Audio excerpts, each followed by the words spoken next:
اللهم صل وسلم وبارك عليك يا حبيبي ويا سيدي ويا شفيعي يا رسول الله. اللهم استرنا فوق الأرض وتحت الأرض ويوم العرض عليك يا رب، أنا وكل السامعين. ازيكم حبايبي؟ عاملين ايه؟ يا رب دايما تكونوا في خير وفي سعادة وفي أحسن حال. بحبكم في الله، بشكركم جدا من داخل مصر ومن خارج مصر. أهلا وسهلا بكل حبايبي، ووجودكم في قناتي وفي حياتي طبعا ده شرف ليا. أتمنى لو انت جديدة معايا في القناة أو بتتابعيني من غير اشتراك أو أول مرة تشرفيني، اشتركي معايا كده وانضمي لعيلتي الجميلة. من كلمة اشتراك هتلاقيها تحت الفيديو على ايدك الشمال، اضغطي عليها، هيظهر لك جنبها 3 اختيارات، اضغطي كلمة الكل عشان يوصلك اشعار اول ما انزل فيديو جديد. وطبعا يشرفني متابعتك ليا وتاج على راسي من فوق. النهارده يوم جديد وروتين جديد. طبعا الروتين بتاعي ده بادئ امتى يا اسماء؟ بادئ تقريبا الفجر او ممكن قبل الفجر بشوية، مش فاكرة الساعة بالظبط والله يا جماعة، بس زي ما انتوا شايفين الدنيا كانت لسه مظلمة يعني. طبعا كان عندي شوية هدوم بقى عايزة تتغسل، وكنت عايزة اغير برضو الفرشة بتاع الأوضة الإضافية بتاع هاجر.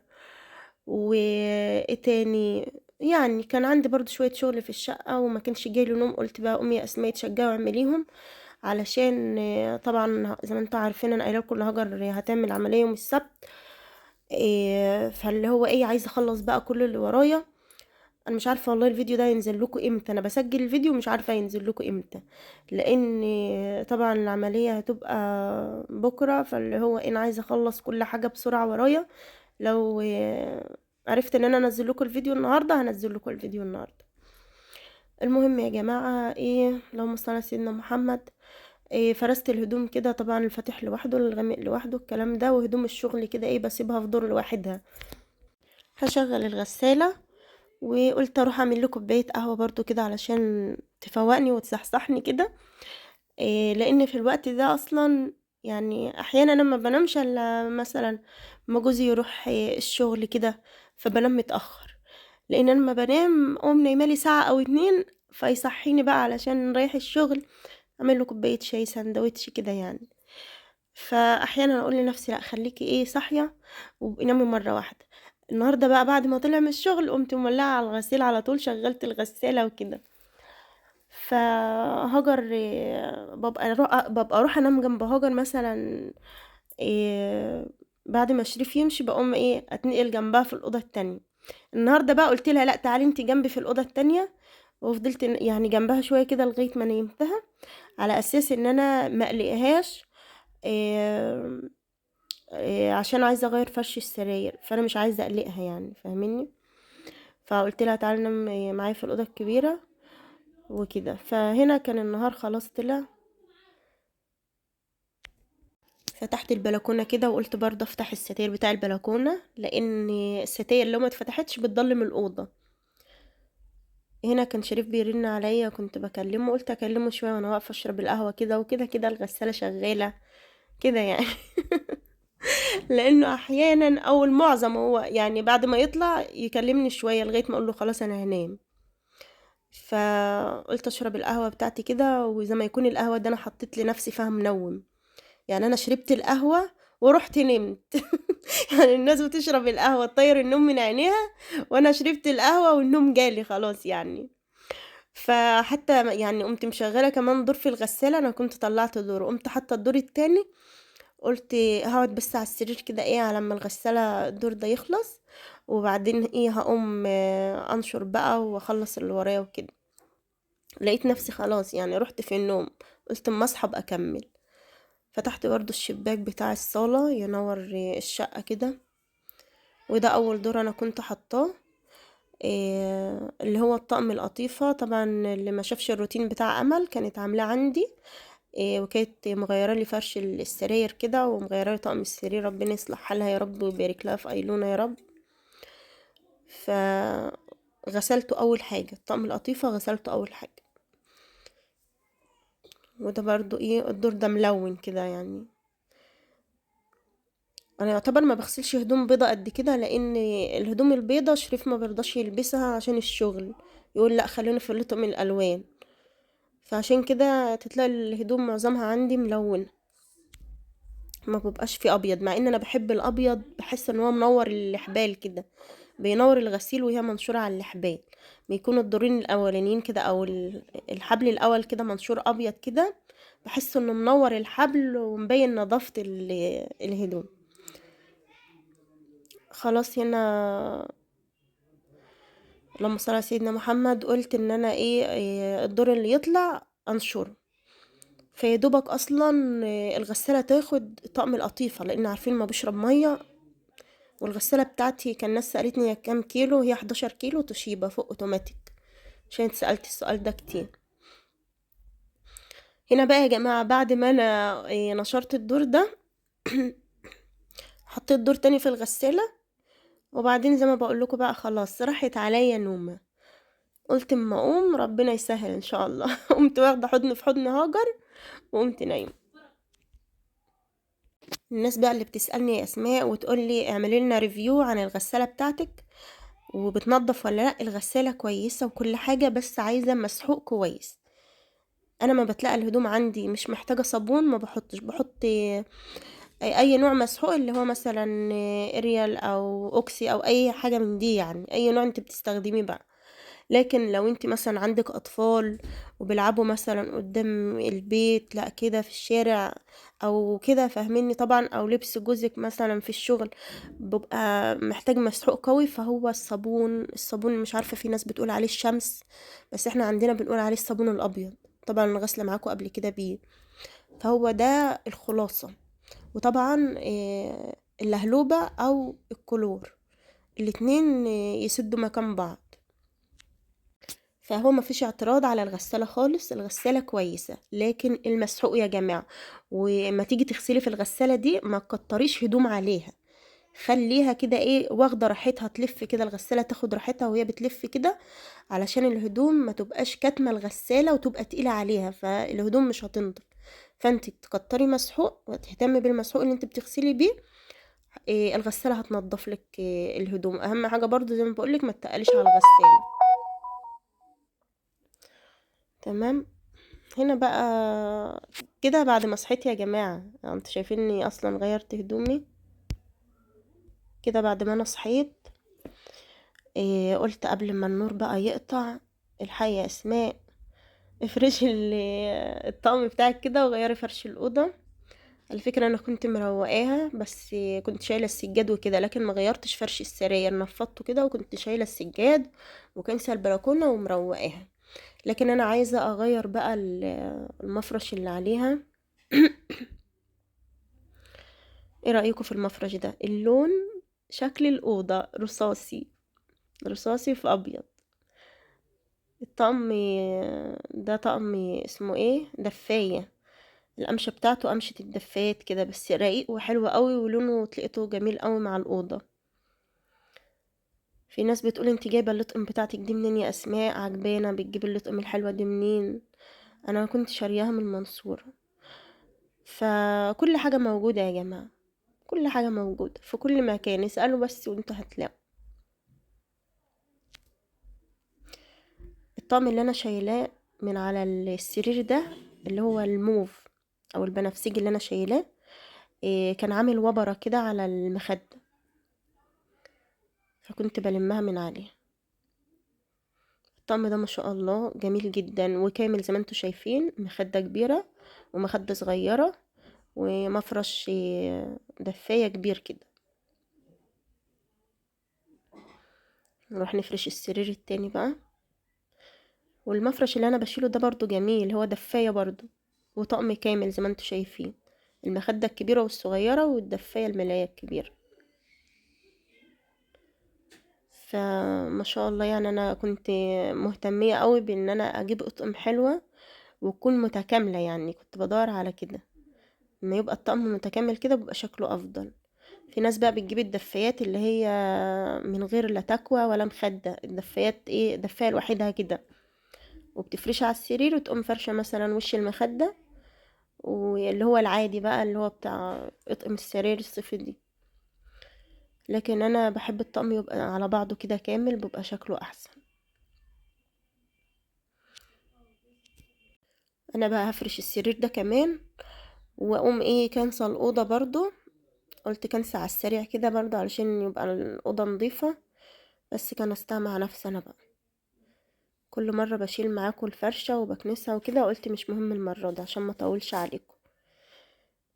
انا بس ما بحب افرش طقم جديد، بحب افرشه معاكم واخد رأيكم برضو. في اول الجواز كنت بفرش من غير ما اصور معاكم. احيانا كتير طبعا زي ما انتوا عارفين، يعني الواحدة بتبقى عروسة في الاول، مش كل حاجة بتبقى فاضية ان هي تصورها كده. فكان في طقم جميلة قوي برضو كنت مطلعاها في اول فرح، ما كنتش صورتها معاكم يعني، كنت صورتها وانا مطلعاها. بيبقى شكل الحاجة وهي لسه جديدة كده واول مرة تتفرش بيبقى شكلها احلى طبعا، قبل ما تتغسل بقى مرة واتنين وتلاتة وكده يعني، لما تبقى جديدة بتبقى حاجة تانية. الطقم ده بصراحة عجبني أوي، لونه واكل مع الأوضة، جميل جميل جميل.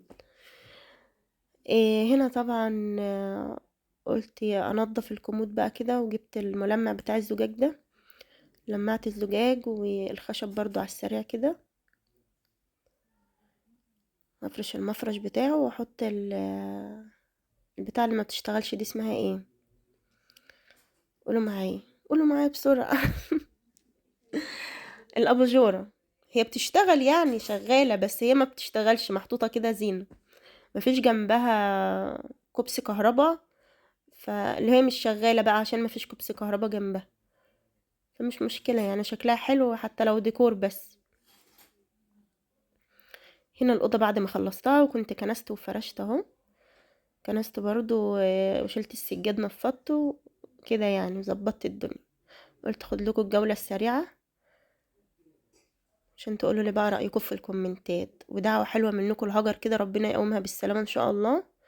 خلاص بإذن الله بكرة السبت العملية، بإذن الله بكرة الساعة 3. إيه، ربنا يشفيها يا رب كده ويقومها بالسلامة يا رب. بعد الستارة كده ما كانت ملمومة، ما كنت أنا بركب محاليل وكنت قاعدة على نفس السرير. هنا هجورة بقى قلت أصحيها، كان شريف جاب سمك وأنا طبخت الرز، قلت أصحيها كده وعشان تفوق، علشان إن هي تتغدى. طبخت الرز كده هنقلبه، وعملت السلطة، وبرضه عملت إيه بصلاية كده شرايح بخل وليمون، والسلطة برضه بعصر عليها ليمون كده واحط عليها معلقتين خل وشوية دقة كده واظبطها. احنا عندنا الجمعة هنا سمك، يعني معظم الناس هنا يوم الجمعة سمك، فانا قلت نجيب بقى السمك النهاردة. انا احيانا بخلف يعني، مش بعمل يوم الجمعة سمك احيانا، لكن النهاردة بقى قلت بدل فيها غسيل ونشير ومش عارفة ورايا شغل وكده، فخلينا في السمك. وبعدين هاجر قالت لي هاتي ماما سمك، علشان اصلا لما تعمل عملية مش هتاكل اسماك ولا كلام من ده يعني. طبعا اتغدينا بقى، قلت اغسل المواعين. إيه، الدكتور كان قايل لي برضو يا جماعة ان هي مش هتاكل سمك ولا كلام من ده عشان ما تسخنش، فاهميني؟ فهنا بقى قلت نجيب سمك النهاردة ونتغدى. وبعد ما اتغديت على طول كده قلت اغسل المواعين، وبعدين ادخل انشر بقى شوية الهدوم اللي لسه دول، هلم كده الاكل اللي باقي. اتبقى مننا رز برضو كالعادة، يعني بحاول يعني انتوا عارفين اليوم اللي قلل فيه رز، يعني انتوا بتقولي يا اسماء قليل على قدكم برضو عشان ما يبقاش، والله اليوم اللي قلل فيه رز نعوز رز يعني، فاهميني؟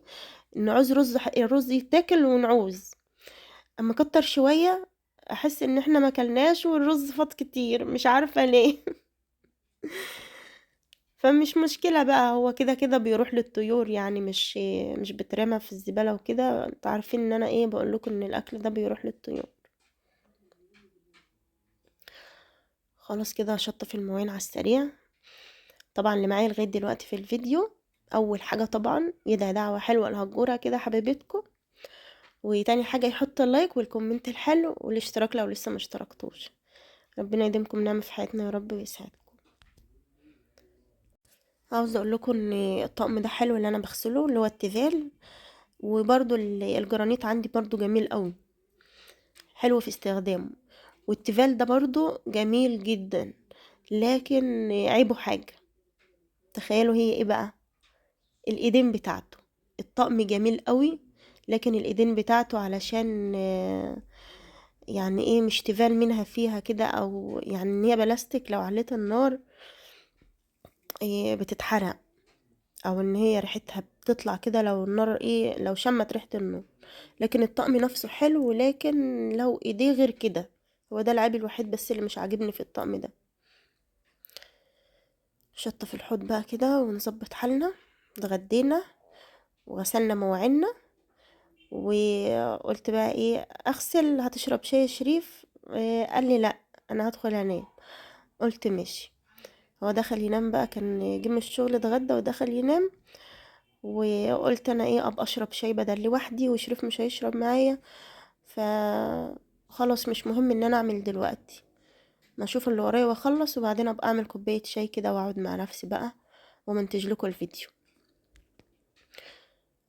طلعت على البلكونه عشان اكمل نشير. طبعا الطقم ده منشور من الصبح قبل ما انام، واخدين بالكم؟ راح انا بقى ايه العصر اكمل نشير. طبعا انا من يوم ما كشفت على هاجر كنت انا نزلت لكم فيديو على قناه هجوره فني، هحط لكم اللينك بتاع هاجر يا جماعه في تعليق مثبت ان شاء الله، عشان لسه مشتركش عندها كده يروح يشترك. وباذن الله هنزل لكم فلوج العمليه على قناه هجوره فني، فاللي عايز يشوفه يدخل بقى ايه على اللينك اللي في اول تعليق مثبت علشان يشوفوا باذن الله. يعني دعوه حلوه منكم ليها كده. طبعا زي ما بقول لكم انا من يوم ما نزلت لكم الفيديو ده والدكتور قال لي تحاليل ومش عارفه ايه، وعملت التحاليل رجعت يعني اللي شغاله مع الدكتور قالت لي انا هتصل عليك اقول لك امتى اليوم وامتى الساعه. فانا كنت مستنيه التليفون ده بفارغ الصبر، يعني كل يوم استنى من يوم ما كشفت، فضلت كام يوم لان الدكتور ده ما عندوش الا يوم واحد في الاسبوع عمليات يعني، فمش اي يوم كده، هو عنده يوم السبت ده مخصص عمليات. فهي قالت لي يوم السبت، بس هقولك دورك امتى الساعة كام، لان بيبقى فيه طبعا اليوم ده بيبقى فيه كام عملية. فقالت لي الساعة 3 بقى وكده. فربنا يا رب يعدي اليوم ده على خير. قلقانة قوي من بكرة، بجد انا قلقانة من بكرة ده فوق ما تتخيلوا. مش عارفة انا خايبة ليه كده، قلبي ضعيف قوي قوي قوي والله فوق ما تتخيلوا. ف ابان شخصيتي قوية، بجد انا عارفة انا بان شخصيتي قوية، لكن انا قلبي ضعيف قوي لدرجة انتوا نفسكم ما تتخيلوهاش. يعني انا اصلا ما كنتش حابة مهنة التمريض بسبب ان انا قلبي ضعيف، ما كنتش بستحمل اشوف الاطفال بتعيط. يعني كنت امد ايدي كده من اللي اعقم ايدي طبعا قبلها، اقوم معقمه ايدي ومدها كده في قلب الحضانه من جوه، اطبطب كده على الطفل او الطفله وبص اكني ابني او بنتي. فما كنتش انا بستحمل اشوف حالات تعبانه قوي، او اشوف طفل تعبان او بيعيط. قلبي ما كانش جامد كده ان انا، لا في ناس بتاخد على الشغلانه بقى وقلبها بيبقى بيجمد، لكن انا فضلت شغاله فيها يجي سنتين بصراحه ما قدرتش. يعني الحمد لله لما ربنا كرمني في القناه قلت لا ما عدتش شغلانه الشغلانه دي، ما بستحملهاش. فشيماء اختي كانت تضحك عليا قوي لما تلاقيني اعيط عشان الاطفال. تقول لي انت قلبك خايب يا اسماء، والله العظيم كنت بعيط عشانهم. فربنا يسترها كده على هاجر بنتي ان شاء الله بكره يا رب. انا عارفه انتم مطمنيني وقايلين لي حاجه بسيطه يا اسماء وما تقلقيش، بس انا مش قادره برضه، مش قادره غصب عني. خلاص كده انا خلصت الهدوم ونشرت وما عادش ورايا حاجه بقى اللي انا اقعد امنتج لكم الفيديو بقى. ان شاء الله لا اما ينزل لكم النهارده لا اما لو ما عرفتش يبقى بكره على حسب الظروف، يعني لان احيانا الظروف بتاخرني او بتاخر يعني بتاخر الفيديوهات عليكم شويه، فمش مشكله بقى سامحوني. اشوفكم في فيديو جديد ان شاء الله. دعوه حلوه منكم لهجوره، وتنسوش اللايك والاشتراك في القناه، وهسيب لكم لينك قناه هاجر في اول تعليق مثبت. اسيبكم في رعايه الله وحفظه، مع الف سلامه. سلام.